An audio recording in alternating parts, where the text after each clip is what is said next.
తెలంగాణలో పార్లమెంట్ ఎన్నికల ప్రచారం తారాస్థాయిలో సాగుతోంది. 14 సీట్లు గెలిపే లక్ష్యంగా కాంగ్రెస్ ప్రచారం చేస్తోంది.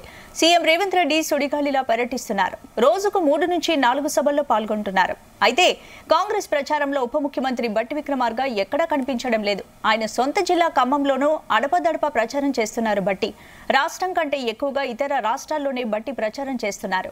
కేరళ, ఒడిశా, ఛత్తీస్గఢ్లో ప్రచారం నిర్వహిస్తున్నారు. ఇదే ఇప్పుడు చర్చగా మారింది. తెలంగాణలో ప్రచారం చేయకుండా ఇతర రాష్ట్రాల్లో ఎందుకు ప్రచారం చేస్తున్నారనే అనుమానాలు వస్తున్నాయి. రాష్ట్రంలో సీఎం రేవంత్ రెడ్డికి హైకమాండ్ ఫ్రీ హ్యాండ్ ఇవ్వడం కోసమే బట్టికి ఇతర రాష్ట్రాల బాధ్యతలు అప్పగించిందని కొందరు చెప్తుండగా, ఖమ్మం అభ్యర్థి విషయంలో అసంతృప్తితోనే ఇతర రాష్ట్రాలకు బట్టి వెళ్తున్నారనే వాదన కూడా నడుస్తోంది.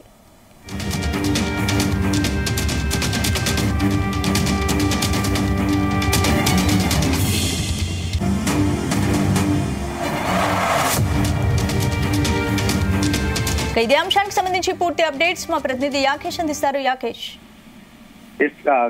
తెలంగాణలో కాంగ్రెస్ పార్టీ అత్యధిక ఎంపీ స్థానాలు గెలుచుకోవడం కోసం ప్రచారం ప్రారంభించింది. అటు రాష్ట్ర స్థాయి నేతలతో పాటు దేశంలో గుర్తింపు ఉన్నటువంటి కాంగ్రెస్ నేతలంతా కూడా తెలంగాణ మీద దృష్టి కేంద్రీకరించారు. ఈ నేపథ్యంలో ప్రచారాన్ని జోరుగా సాగిస్తూ కాంగ్రెస్ పార్టీ అధికారంలోకి దేశంలో వస్తే ఎలాంటి కార్యక్రమాలు చేపట్టబోతుందో చెప్తున్నటువంటి పరిస్థితి ఉంటుంది. అయితే కొంత కాంగ్రెస్ పార్టీలో విభిన్న పరిస్థితులు కనిపిస్తున్నాయి.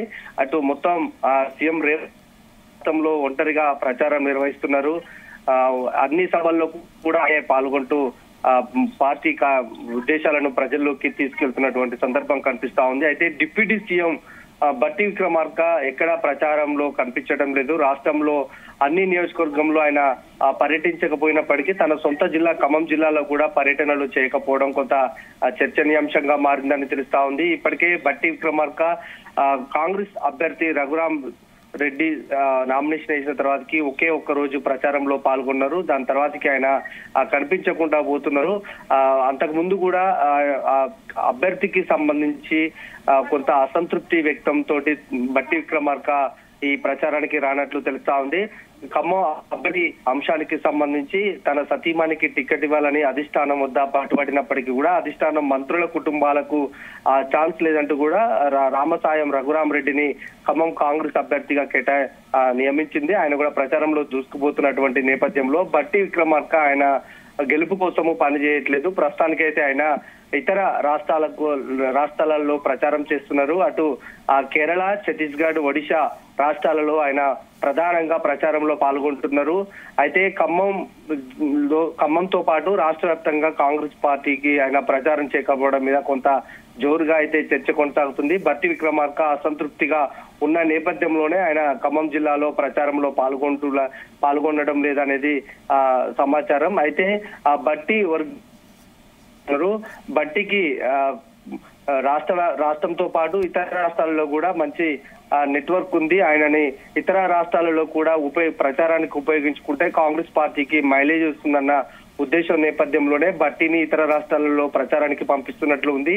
దాంతో పాటు ఆయన అన్ని భాషల్లో కూడా అటు ఇంగ్లీష్ కానీ హిందీ భాషల్లో అనర్గళంగా మాట్లాడేటువంటి నైపుణ్యం ఉన్న వ్యక్తి కనుకనే అతన్ని ఇతర రాష్ట్రాలలో ప్రచారానికి వాడుకున్నట్లు సమాచారం ఉంది. అందుకే ఆయనని ఎక్కువగా కూడా ఆయా ప్రాంతాల్లోనే ప్రచారానికి వినియోగించుకుంటున్నారు. రాష్ట్రంలో సీఎం రేవంత్ రెడ్డికి సంబంధించి పూర్తి స్థాయిలో అధిష్టానము ఫ్రీ హ్యాండ్ ఇచ్చినట్టు తెలుస్తా ఉంది. అందుకనే ఆయన ఒంటి చేతి మీదనే ప్రచార పర్వాన్ని కొనసాగిస్తున్నటువంటి సందర్భాలు ఉన్నాయి. రోజుకు 3-4 సభల్లో కూడా రేవంత్ రెడ్డి పాల్గొంటూ కాంగ్రెస్ పార్టీ అభ్యర్థుల తరపున ప్రచారం చేస్తున్నారు. మంత్రులు ఏ జిల్లాలకు ఇన్ఛార్జీలు ఉన్న మంత్రులు ఆ జిల్లాల్లో ప్రచారం చేస్తున్నప్పటికీ కూడా centre of attraction Revanth Reddy ఈ ప్రచారంలో పాల్గొంటున్నటువంటి పరిస్థితి ఉంది. అయితే మనం అటు డిప్యూటీ సీఎం బట్టి విక్రమార్క రేవంత్ రెడ్డిల మధ్య కూడా కొంత వర్గపోరు నడుస్తుంది.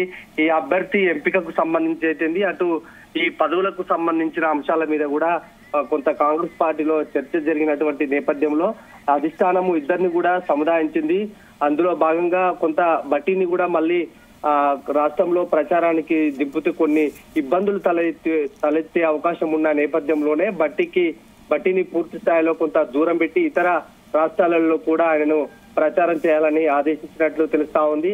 అందుకే పూర్తిగా స్వేచ్ఛగా రేవంత్ కు తెలంగాణలో బాధ్యతలు అప్పగించి బట్టిని ఇతర రాష్ట్రాలలో ప్రచారం చేస్తున్నట్లు కూడా తెలుస్తుంది. ఏదేమైనా బట్టి విక్రమార్కకు అధిష్టానం కొంత చెక్ పెట్టినట్టే అనిపిస్తా ఉందని ఆయన వర్గీయులు చెప్తున్నటువంటి మాట. అయితే ఈ పార్లమెంట్ ఎన్నికల తర్వాతకి ఆ పార్టీలో ఎలాంటి ఈ రాజకీయంగా ఎలాంటి అంశాలు తలెత్తుతాయని కూడా కొంత చర్చ అయితే సాగుతుంది. యాకేష్, అంటే బట్టి ఖమ్మంలో ప్రచారం చేయకపోవడం వల్ల మరి కాంగ్రెస్ కార్యకర్తలకు ఎలాంటి మెసేజ్ వెళ్ళే అవకాశం ఉంది? ఇప్పటికే బట్టి సత్తి మనకి టికెట్ రాలేదంటూ కూడా ఆయన కొంత అసంతృప్తితో ఉన్నారు. పైకి మాత్రం తన అసంతృప్తి ఏం లేదు. అభ్యర్థి గెలుపు కోసం అంతా కలిసికట్టుగా పనిచేస్తాము, కాంగ్రెస్ పార్టీ శ్రేణులు అంతా కూడా పనిచేస్తారని చెప్తున్నప్పటికీ కూడా ఆయనలో నేను అడిగిన సీటు రాకపోవడం మీద ఆయన కొంత ఆందోళనలో బాధతోని ఉన్నట్లు కూడా చాలా స్పష్టంగా అర్థమైంది. ఈ నేపథ్యంలోనే బట్టికి సంబంధించి జిల్లా వ్యాప్తంగా ఆయనకు క్యాడర్ ఉంది. కాంగ్రెస్ పార్టీ మొదటి నుంచి కూడా ఆయన పార్టీతో ఉన్నటువంటి నేపథ్యంలో ఆయన ఫాలోవర్స్ కూడా చాలా మంది ఉన్న పరిస్థితి. అయితే ఇప్పుడు ప్రస్తుతానికి ఈ బట్టి ప్రచారానికి రాకపోవడం కొంత అభ్యర్థి గెలుపోవటల మీద ప్రభావం చూపే అవకాశం ఉన్నట్లు తెలుస్తా ఉంది.